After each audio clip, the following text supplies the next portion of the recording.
Unidad 2, tema 2. Álgebra de Boole y teorema de De Morgan. En el anterior video vimos la introducción a las compuertas lógicas y a los circuitos combinacionales, y hoy vamos a ver las identidades de la estructura algebraica que siguen estas operaciones. ¿Quieres PCBs gratuitas y poder ensamblarlas por $7? Entonces NextPCB, fabricante y ensamblador de PCBs, es la empresa que necesitas. En la descripción del video tienen los requisitos que deben cumplir para disfrutar de los descuentos y un enlace que me dieron para ustedes. Con él obtendrán un cupón de descuento al registrarse. Como les comenté en el anterior video, las compuertas AND, OR y NOT nos dan información muy útil para estructurar las identidades de este álgebra. Si revisamos la tabla de verdad de la AND, es la tabla de lo que se llama una multiplicación lógica, y solo cuando las dos entradas son 1 obtenemos un 1 a la salida, igual a una multiplicación aritmética. Por otro lado, la tabla de verdad de la OR es la tabla de lo que se llama una suma lógica. Sin embargo, en el último caso, cuando los dos números son 1, deberíamos tener 0 y llevar 1 de carry, como lo hacíamos en las operaciones aritméticas de la unidad 1. Pero no es así, obtenemos un 1. La suma lógica tiene esta diferencia con respecto a la aritmética. Empecemos a deducir las identidades básicas o fundamentales, empezando con la AND. Imaginemos que una entrada siempre está en 0, por ejemplo, la A. No importa qué haya en la entrada B, la salida siempre será 0. Generalizando, si tengo una variable x y la multiplico por un 0, el resultado siempre será 0. Ahora lo contrario, es decir que una entrada siempre está en 1. No importa qué haya en la entrada B, la salida siempre será lo que haya en B. Generalizando, si tengo una variable x multiplicada por 1, el resultado será lo que haya en esa variable x. Ahora, veamos qué pasa si las entradas tienen igual valor. Sin importar qué valor tengan, el resultado será el mismo valor que tienen.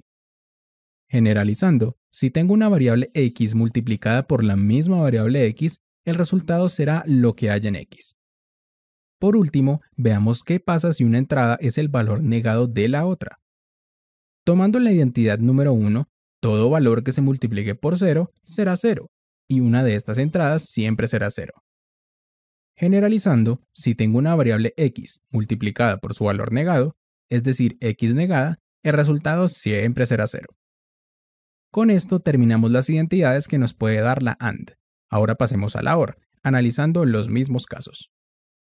Si una entrada está siempre en 0, por ejemplo la A, el valor de la entrada B pasa a la salida. Generalizando, si tengo una variable x y la sumo a un 0, el resultado será el valor de la variable x. Ahora lo contrario, es decir, que una entrada siempre está en 1. Sin importar el valor que esté en la entrada B, la salida siempre estará en 1. Generalizando, si tengo una variable x y la sumo a un 1, no importa qué haya en la x, siempre obtendré a la salida un 1. Ahora veamos qué pasa si las entradas tienen igual valor. Sin importar qué valor tengan las entradas, la salida tendrá el mismo valor que la entrada. Generalizando, si sumo dos variables x de igual valor, obtengo lo que haya en esta variable x. Por último, veamos qué pasa si una entrada es el valor negado de la otra.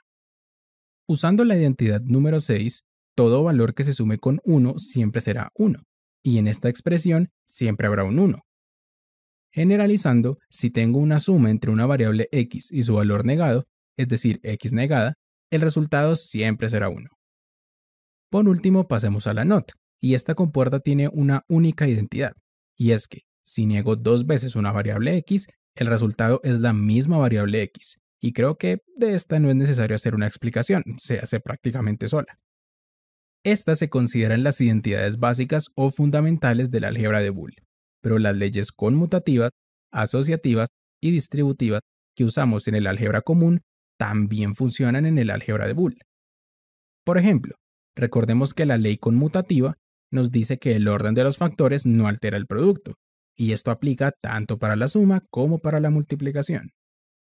En cuanto a la asociativa y distributiva, les dejo las leyes escritas para que se familiaricen con los símbolos, pero es lo mismo que se ha trabajado desde la álgebra básica. Dejando estas de lado, existe un listado de más identidades que son fácilmente demostrables usando las identidades básicas, Y probablemente existen más, pero con estas considero yo es suficiente. Por último, existe un teorema con dos leyes bastante útiles, llamado Teorema de De Morgan, o como algunas personas lo escriben, Teorema de Morgan. Las dos leyes de este teorema nos dicen que la suma de dos variables negadas es la multiplicación negada de ambas variables, y que la multiplicación de dos variables negadas es la suma negada de ambas variables. Para cerrar el tema, imaginen que la máquina desconocida del video anterior cambió, y ahora su función booleana es esta, que tiene tres variables, a, b y c, y deseamos encontrar una expresión equivalente pero lo más simplificada que se pueda. Voy a empezar utilizando la ley distributiva, porque estos dos factores se pueden multiplicar. La expresión quedaría a por c más a por a más b por c más b por a. Ahora, según la identidad número 3, la operación a por a se puede escribir como solamente a.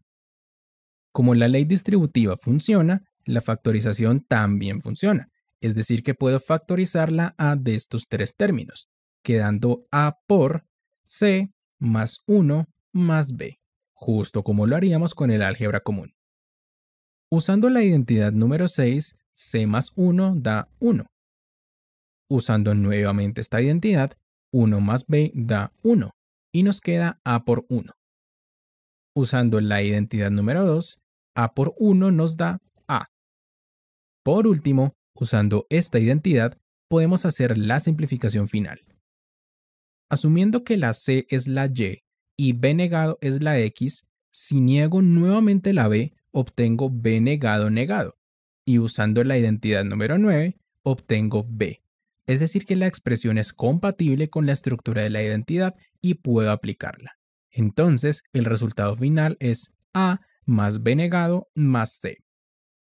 Bien, tema finalizado. En el siguiente video, les mostraré un ejemplo en donde encontraré la función booleana de un circuito lógico, la simplificaré y obtendré su tabla de verdad.